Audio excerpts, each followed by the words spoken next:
အချိုစားရတာအရန်ကြိုက်တယ်ဆိုတဲ့အသုံးကို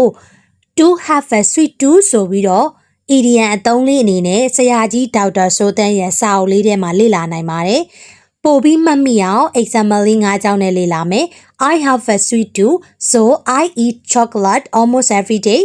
ငါကအချိုကြိုက်တယ်ဒါကြောင့် chocolate ကိုနေတိုင်းနီးပါးစားတယ်။ My brother has a sweet tooth and loves cake. ငါရဲ့မောင်လေးကအချိုကြိုက်တယ်ဒါကြောင့်မို့လို့ကိတ်တွေစားရတာကြိုက်တယ်။ If you have a sweet tooth, you should try this ice cream. မင်းသာအချိုကြိုက်တယ်ဆိုဒီရေကမ်းမုန့်လေးတော့စမ်းစားကြည့်သင့်တယ်နော်။ She has a sweet tooth, but she's trying to eat less sugar. သူမကအချိုကြိုက်တယ်ဒါပေမဲ့လည်းသူကတကြားနဲ့တဲ့အစားအစာကိုပဲစူးစမ်းပြီးတော့စားနေတယ်တဲ့။ People with a sweet tooth often enjoy dessert after meal. ကဲအချိုကြိုက်တဲ့လူတွေကတဲ့နော်သူတို့ထမင်းတစ်နက်စားပြီးတိုင်းမှာတဲ့နော် dessert ဆိုတဲ့အချိုပွဲလေးတွေကို enjoy စားရတာ often မကြာခဏဆိုသလိုစားရတာကြိုက်ပါတယ်တဲ့။ကဲဒါဆိုလို့ရှိရင်ဒီအသုံးလေးကိုမှတ်ထားပြီးတော့ have a sweet tooth လေးကိုကိုပိုင် own example လေးတွေ comment လေးတွေမှာရေးပေးပါဦး။ဒီချက်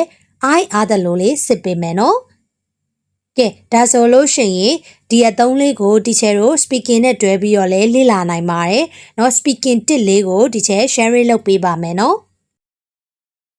speaking tip လေးလည်းနည်းနည်းမှတ်မယ်နော် I have a sweet tooth ကျွန်တော်ကအချိုကြိုက်တဲ့လူ I don't have a sweet tooth ကျွန်တော်ကအချိုမကြိုက်တဲ့လူဒါဆိုရင်ဒီအသုံးလေးကိုပို့ပြီးမှတ်မိအောင် quick လေးနဲ့ဖြေမယ်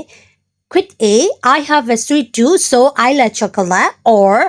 B I have a sweet tea so I love chocolate answer က A ပါဘာဖြစ်လို့လဲဆိုတော့ဒါကြီးက idiom တစ်ခုဖြစ်တဲ့အတွက်အနေကိန်း singular form နဲ့ပဲသုံးရမယ်နော် have a sweet tooth ဆိုတဲ့ singular နဲ့ပဲသုံးရပါမယ်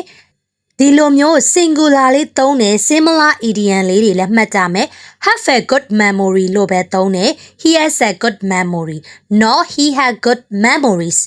have a big mouth ပဲသုံးတယ် he has a big mouth no he has big mouth idiom တွေကိုသုံးတဲ့အခါပုံသေးသတ်မှတ်ပြီးတော့သုံးရတယ်ပေါ့နော်အခုလိုမျိုးအသုံးဝင်တဲ့စကားပြောလေးတွေကိုလေ့လာခြင်းတဲ့သူတွေအတွက်ကတော့ဒီစာအုပ်လေးကို